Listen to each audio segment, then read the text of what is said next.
Hello, good morning students. आज के class 11th psychology के क्लास में आपका स्वागत है। आज ऑनलाइन क्लासेस में आपका स्कूल पे ही चर्चा की जाएगी। स्कूल अर्थात संप्रदाय। इससे पहले के क्लासेस में कुछ स्कूल्स, कुछ संप्रदायों पे चर्चा की जा चुकी है।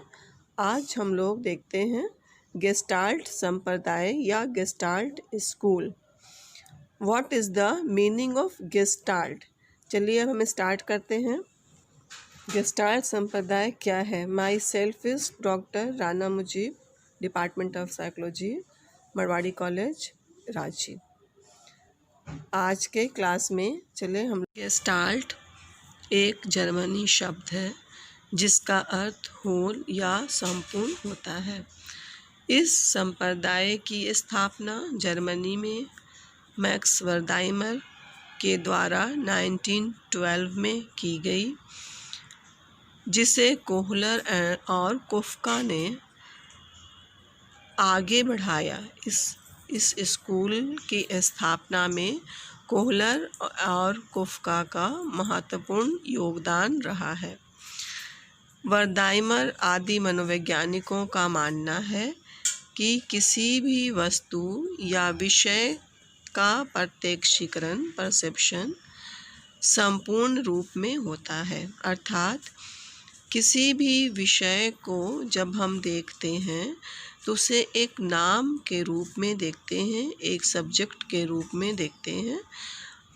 अलग अलग करके उसके पार्ट्स को नहीं देखा जाता है। जैसे सपोज़ कीजिए, जब हम एक टेबल को देख रहे हैं, एक बुक को देख रहे हैं, तो टेबल को हम लोग एक टेबल के रूप में ही देखते हैं।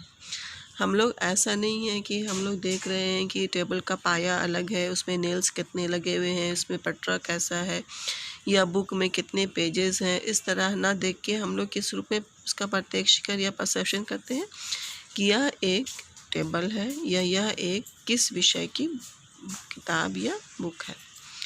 इस तरह से यदि संपूर्णता सीखने के क्रम में पाई जाती है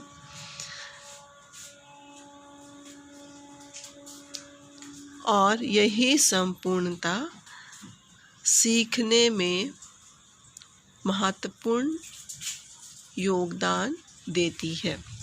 इस तरह से प्रत्यक्षीकरण या परसेप्शन और सीखना लर्निंग के क्षेत्र में विशेष तथ्यों, फैक्ट्स और नियम की स्थापना की, जो आज भी मान्य है। आज भी मनोवैज्ञानिक इसे वैलिड मानते हैं।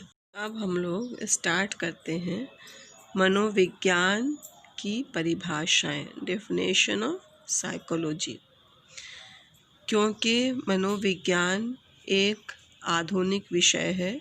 प्रारंभ में मनोविज्ञान दर्शन शास्त्र से मिला हुआ था, इसलिए जब वह दर्शन शास्त्र से अलग हुआ तब उस समय की परिभाषाएं और आज की परिभाषाएं, आज के मनोवैज्ञानिकों ने जो आधुनिक परिभाषाएं दी हैं उनमें अंतर है। इसलिए मनोवैज्ञानिकों ने इसे दो भागों में बांटा है।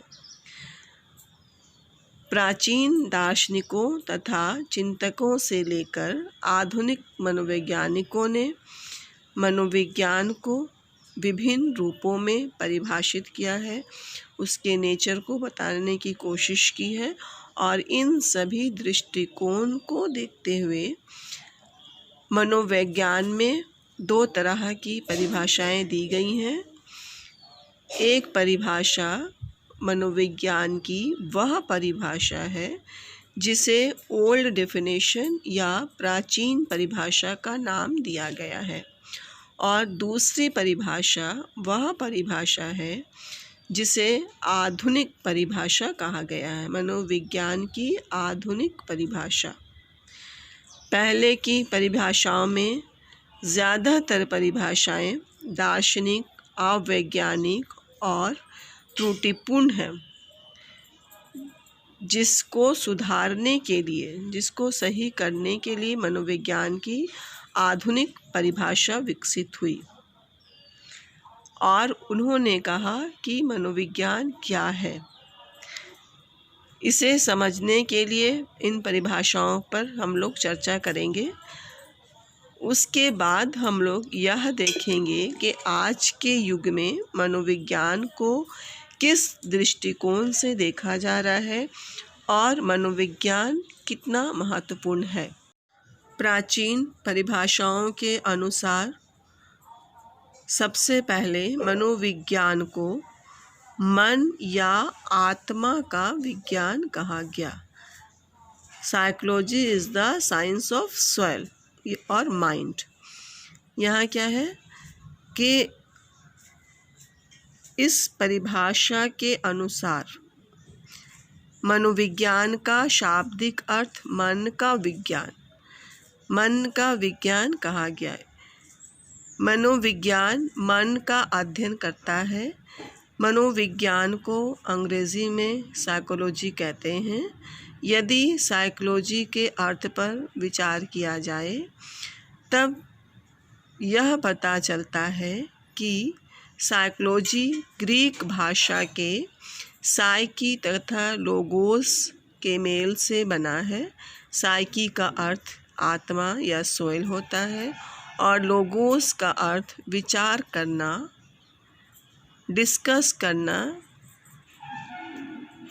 या आपस में बातचीत करना होता है, जिसे प्रीवियस क्लासेस में मैंने ऑलरेडी इंट्रोडक्शन क्लासेस में बताया हुआ है। यहाँ चूँकि प्राचीन परिभाषा में इसको रखा गया है, इसलिए आज इस पर थोड़ी चर्चा हो जाएगी। इस तरह से अगर साइकोलॉजी को मिलाकर देखा जाए तो साइकोलॉजी का अर्थ आत्मा के संबंध में विचार करना कहलाएगा। आत्मा का अध्ययन करने वाला विज्ञान। इस तरह से दार्शनिकों ने मन का विज्ञान साइकोलॉजी को बताया, मनोविज्ञान को बताया, जो कि पूरी तरह से पूर्ण नहीं है। इसलिए उसके विरुद्ध में 19वीं शताब्दी के उत्तरार्ध में इसमें परिवर्तन आया और इसे आत्मा या मन का विज्ञान कहा गया, जिसे समझा गया, लेकिन इस पर कोई प्रयोगात्मक अध्ययन संभव नहीं था। इसीलिए इसे आत्मा का विज्ञान मान लेने से मनोविज्ञान के विषय में पूरी तरह से जानकारी प्राप्त नहीं हो पाई और आत्मा और मन का प्रयोग कई अर्थों में किया गया। इसी से मनोविज्ञान का मनोवैज्ञानिक अध्ययन शुरू हुआ, लेकिन आगे चलकर कुछ विद्वानों ने इसकी आलोचनाएं की और कहा कि मनोविज्ञान केवल मन या आत्मा का अध्ययन करने वाला विज्ञान नहीं है। आज का क्लास यहीं तक। Okay, thank you.